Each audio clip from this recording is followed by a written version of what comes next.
ان الدین عند اللہ الاسلام۔ بسم اللہ الرحمن الرحیم۔ بزرگان محترم و معزز سامعین کرام اور عزیز ساتھیوں، زکوٰۃ کے مسائل کا سلسلہ چل رہا ہے۔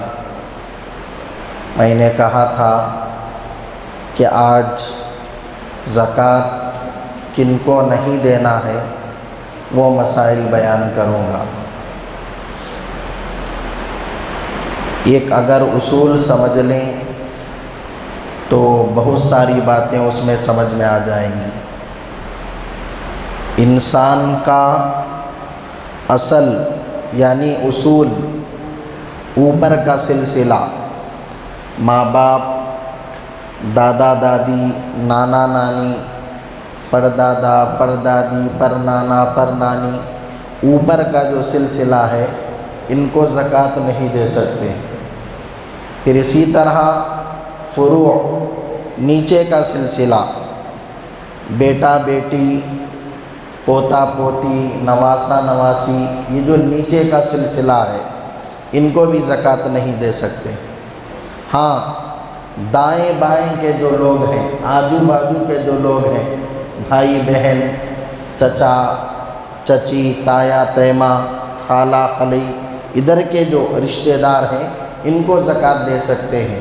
اوپر کے سلسلے کو نہیں دے سکتے اور نیچے کے سلسلے کو نہیں دے سکتے، دائیں بائیں کے سلسلے کو دے سکتے ہیں۔ اسی طرح شوہر اپنی بیوی کو زکوٰۃ نہیں دے سکتا اور بیوی اپنے شوہر کو زکوٰۃ نہیں دے سکتی۔ اسی طرح مالدار آدمی کو یعنی صاحب نصاب آدمی کو زکوٰۃ نہیں دے سکتے۔ اسی طرح مالدار کے بچے کو بھی زکوٰۃ نہیں دی جا سکتی۔ صاحب نصاب مالدار کا بچہ ہے، اسے بھی زکوٰۃ نہیں دے سکتے، اور مالدار کے غلام کو بھی زکوٰۃ نہیں دے سکتے۔ صاحب نصاب مالدار کا غلام ہے جو اس کے ساتھ رہتا ہے ہمیشہ، اسی کے ساتھ آتا جاتا ہے سفر میں حضر میں، تو اسے بھی زکوٰۃ نہیں دی جا سکتی۔ اسی طرح کافر آدمی کو زکوٰۃ نہیں دے سکتے۔ کافر کو عام صدقہ آپ دے سکتے ہیں، نفلی صدقہ، قربانی کا گوشت، یہ سب کافر کو دے سکتے ہیں، زکوٰۃ نہیں دے سکتے۔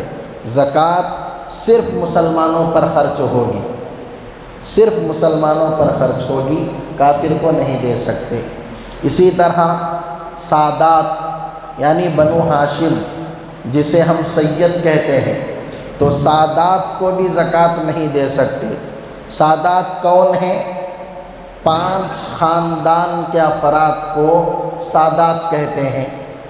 نمبر 1 حضرت علی رضی اللہ تعالی عنہ کی اولاد۔ نمبر 2 حضرت عباس رضی اللہ تعالی عنہ کی اولاد، یہ اللہ کے نبی کے چچا ہیں حضرت عباس۔ پھر نمبر 3 حضرت جعفر رضی اللہ تعالی عنہ کی اولاد، حضرت جعفر طیار جو حضرت علی کے بھائی ہیں، ان کے اولاد سید کہلاتی ہے، ان کو زکوٰۃ نہیں دے سکتے۔ نمبر 4 حضرت عقیل رضی اللہ تعالی عنہ کی اولاد، ان کو بھی زکوٰۃ نہیں دے سکتے۔ پھر اسی طرح نمبر 5 حضرت حارث بن عبد المطلب، یہ حضرت عباس کے بھائی ہیں۔ تو ان 5 افراد کے اولاد جو ہیں سید کہلاتے ہیں، یہ اللہ کے نبی کا خاندان ہے، تو ان 5 افراد کے گھر والوں کو زکوٰۃ نہیں دے سکتے، یہ حضرات سید کہلاتے ہیں۔ اب ہمارے معاشرے میں عام طور پر ایک فضا چل پڑی ہے کہ سید نام کے ساتھ لگا لیتے ہیں تو سمجھتے ہیں سید ہیں۔ ایسا نہیں ہوتا، صرف نام کے ساتھ سید لگا لینے سے وہ سید نہیں بن جاتا، باقاعدہ ان کا شجرہ ہونا چاہیے، ان کا خاندان ہونا چاہیے، یا ان کو معلوم ہونا چاہیے کہ ہمارا خاندان جو ہے واقعتاً سید ہے، ان کے باپ ہیں، ان کے باپ ہیں، کم سے کم ایک چند افراد کا تو ان کو سلسلہ نسب معلوم ہو کہ یہ سید تھے، یہ سید تھے، فلاں تھے۔ خواہ ایسا ہی نہیں ہم سید ہیں، ہمارے نام کے ساتھ سید لگ گیا، تو ایسا نہیں ہوتا۔ خاندان کے بارے میں پکا علم ہو کہ ہاں ہم سید ہیں، باپ کے بارے میں، ان کے باپ کے بارے میں، ان کے باپ کے بارے میں معلوم ہونا چاہیے۔ عرب کے اندر انسان تو انسان، جانوروں کا بھی نسب نامہ وہ یاد رکھتے تھے، گھوڑوں کا نسب نامہ ان کو یاد رہتا تھا پیڑھی پیڑھی تک۔ آج بھی ہمارے نبی کے کیا کہتے ہیں زمانے کے گھوڑے، ان کا بھی سلسلہ نسب انہوں نے باقی رکھا ہے۔ ہم لوگ ابھی چند مہینے پہلے ملیشیا گئے تھے، تو وہاں ایک گھوڑے کو ہم نے دیکھا، تو وہ گھوڑا جو ہے قصوہ جو گھوڑا تھا یا اونٹنی تھی، وہ ہمارے نبی صلی اللہ علیہ وسلم جس گھوڑے پر سوار ہوئے اس نسل سے آتا ہے۔ تو عرب لوگوں میں یہ دستور ہے، باقاعدہ وہ نسب نامہ یاد رکھتے ہیں۔ ہمارے یہاں وہ دستور نہیں ہے، تو ہمارے یہاں بھی وہ پکا معلوم کرنا چاہیے کہ سید ہے یا سید نہیں ہے۔ تو سادات کو زکوٰۃ نہیں دے سکتے۔ اس کے علاوہ زکوٰۃ کی رقم مسجد میں آپ نہیں دے سکتے، چاہے وہ کتنی ہی چھوٹی مسجد ہو، غریب مسجد ہو، چھپر کی مسجد ہو، اس مسجد میں زکوٰۃ کی رقم نہیں لگ سکتی۔ اسی طرح ایسا مدرسہ جہاں بچے قیام و طعام کے ساتھ تعلیم حاصل نہیں کرتے، یعنی صرف مکتب ہے یا صبح شام جا کر تعلیم حاصل کرتے ہیں، وہیں رہ کر کھانا کھا کر پانی پی کر مستقل قیام کر کے نہیں پڑھتے، تو اس مدرسے کو بھی زکوٰۃ نہیں دی جا سکتی۔ اسی طرح زکوٰۃ کی رقم سے رفاہی کام جیسے راستے بنانا، موریاں بنانا، گلی کے جو ہے کھمبے بنانا، لائٹ چلا گیا ہو تو لائٹ ڈالنا، تو ایسے رفاہی کام بھی زکوٰۃ کی رقم سے نہیں کر سکتے، زکوٰۃ ادا نہیں ہوگی۔ زکوٰۃ کی رقم سے ہاسپٹل بنانا یا مسافر خانے بنانا، یتیم خانے بنانا نہیں بنا سکتے، یہ رفاہی کام ہے۔ اس کے لیے الگ سے صدقات کی رقم استعمال کرنا چاہیے، ہدیوں کی، تحفوں کی رقم استعمال کرنا چاہیے، زکوٰۃ کی رقم استعمال نہیں کر سکتے۔ اسی طرح اگر کوئی آدمی کسی میت کا تجہیز و تکفین کا انتظام زکوٰۃ کی رقم سے کرنا چاہے تو نہیں کر سکتا، اس لیے کہ زکوٰۃ کے لیے ایک شرط کیا ہے کہ زکوٰۃ کی رقم لینے کے بعد وہ اس کا مالک بن جائے۔ اب مالک بننے کے لیے اس کا زندہ ہونا ضروری ہے، یہ تو مردہ ہو گیا ہے، اب وہ مالک کہاں سے بنے گا؟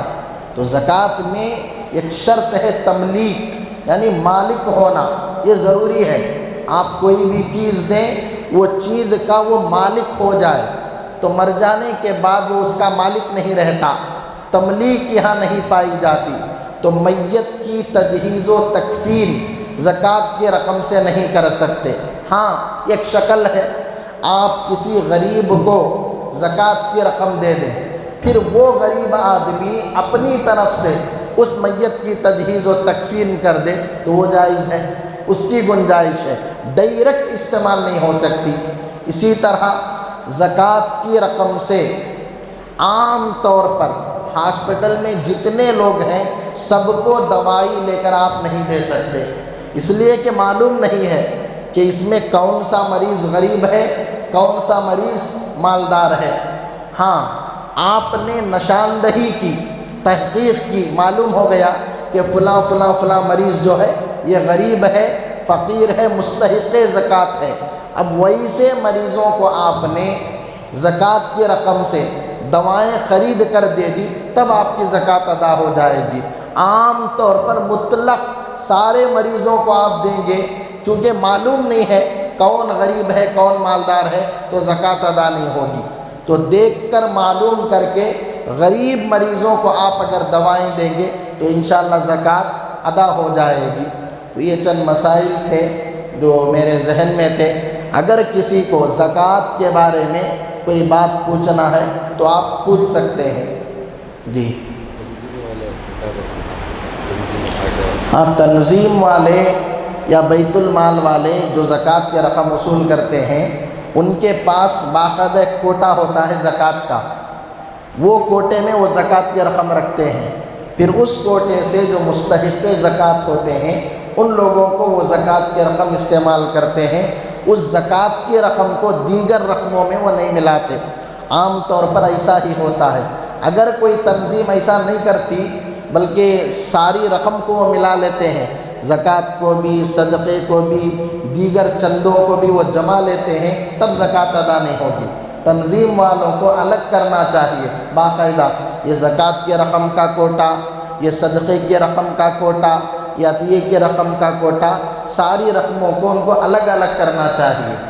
جی اور کوئی زکوٰۃ کے متعلق کوئی بھی مسئلہ ہو تو آپ پوچھ سکتے ہیں. جن کو ہم زکوٰۃ دے رہے ہیں ان کے یہاں کھانا پینا کر سکتے ہیں. جب ہم نے کسی آدمی کو زکوٰۃ دے دی تو وہ ہمارے لیے زکوٰۃ ہے، اس کے لیے زکوٰۃ نہیں ہے. وہ اب وہ اس کا مالک ہو گیا تو ان پیسوں سے وہ جو چاہے کر سکتا ہے. وہ کھانا بھی کھلا سکتا ہے، کچھ بھی کر سکتا ہے، اور ہم لوگ اس کے گھر میں کھا بھی سکتے ہیں. اس لیے کہ ہماری رقم جب اس کے پاس گئی تو وہ ہماری نہیں رہی، وہ اس کی ہو گئی. تو ہمارے لیے وہ زکوٰۃ نہیں ہے، اس کے لیے ہے. جی اور تو خیر اگر کوئی مسئلہ ہو تو آپ بعد میں پوچھ لیں. اللہم صلی علی سیدنا محمد. اللہم صلی